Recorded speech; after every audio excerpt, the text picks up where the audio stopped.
4 challenge मियां नवाज शरीफ साहब को मिल गए जब से उन्होंने एक स्टेटमेंट दिया है। इतना बुरा वक्त चल रहा है नवाज शरीफ का। डील करने के बाद ना बंदा जब से डीलर बनता है ना, तो डीलर बनने के बाद बंदे के बुरे ही हालात चल रहे होते हैं। पाकिस्तान में मैंने एक चीज नोट की है, तकरीबन 50-60 साल पाकिस्तान में ऐसे गुजरे कि जो भी डीलर बनता था उसकी मौजें होती थी, उससे वो पूछता ही नहीं था कोई बात। लेकिन अब सोशल मीडिया का एक ऐसा फिनोमिना है और पाकिस्तान की यूथ को इतनी अवेयरनेस आ गई है कि जो बंदा भी डीलर बनता है ना, उसका जीना हराम हो जाता है इस मुल्क में।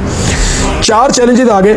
मियां साहब ने एक इल्जाम लगाया साकिब निसार साहब पे। उन्होंने कहा जी मैं चैलेंज करता हूं, निकालो ऑडियो लेकर आओ, मैं बताता हूं आपको। साकिब निसार ने चैलेंज कर दिया कि नवाज शरीफ साहब लेकर आए ऑडियो। कहां पे मैंने कहा है कि इमरान खान को जो है वो जितवाना है, लेकर आना है, और नवाज शरीफ को और मरियम को अंदर रखना है। लेकर आओ ऑडियो, अब साबित करो, लाओ और साबित करो। तो नवाज शरीफ साहब चुप करके बैठ गए, मुंह पे उंगली रख के। दूसरा उनको चैलेंज किया इरफान सिद्दीकी साहब ने। नवाज शरीफ ने कहा मुझे तो इमरान खान ने कहा था कि बनी गाला की सड़क बनाओ। इरफान सिद्दीकी ने कहा इमरान खान ने नहीं कहा था, इमरान खान ने बिल्कुल नहीं कहा था। बल्कि जब नवाज शरीफ वहां से वापस आ रहे थे तो उन्होंने खुद कहा कि सड़क टूटी हुई है, इसको बनवा देते हैं। दूसरा झूठ।